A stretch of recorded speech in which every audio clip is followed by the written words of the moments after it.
聽下 Henry 個堂，唔識係嗰日識佢，嗰日我都未同阿 Henry 上，但係嗰日識佢半日，有機會係衝動，亦都係有機會錯誤估計。但係啲同事俾我嗰張紙喺背後篤背脊其中一個人，話我可以睇穿佢嘅心，最有聰明嘅人就係你去 invest 喺你自己身上，因為你知道你將會令到更多人嘅生命為因為你而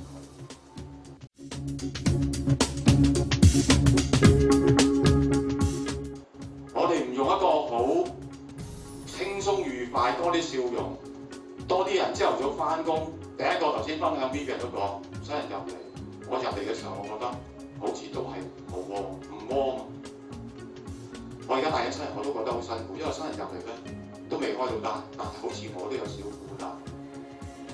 Steven 佢講：我做 agent 冇問題，我簽 MBA 簽到好多，原來冇乜挑戰。但係我轉咗 title，我而家要請人，我發覺有好多事，個個都係好高嘅觸樹。但係我哋有冇俾人感覺我哋係一個好謙虛嘅 agent，或者好謙虛嘅團隊，而好謙虛嘅個人？我哋有冇彎低身？定係話我哋好多時候都係 comment 緊好多唔同嘅嘢？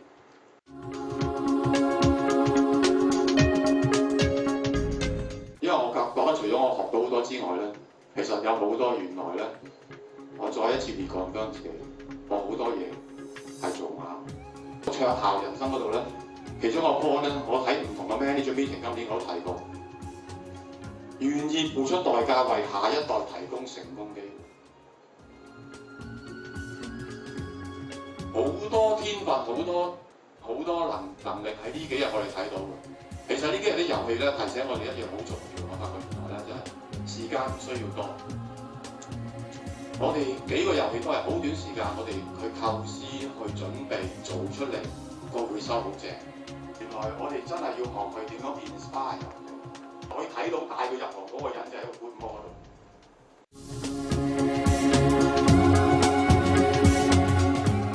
想答俾大家，睇到問題小問題，睇唔到個問題先係大問題。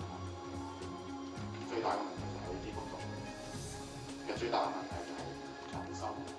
2016年195個心，如果2016年我要人數195個，我覺得我哋好大機會。但係如果2016年10月31號我哋成個 agents 嘅人心變晒咧，因為呢3日 learn 到嘅話咧，係好值得，非常之值得。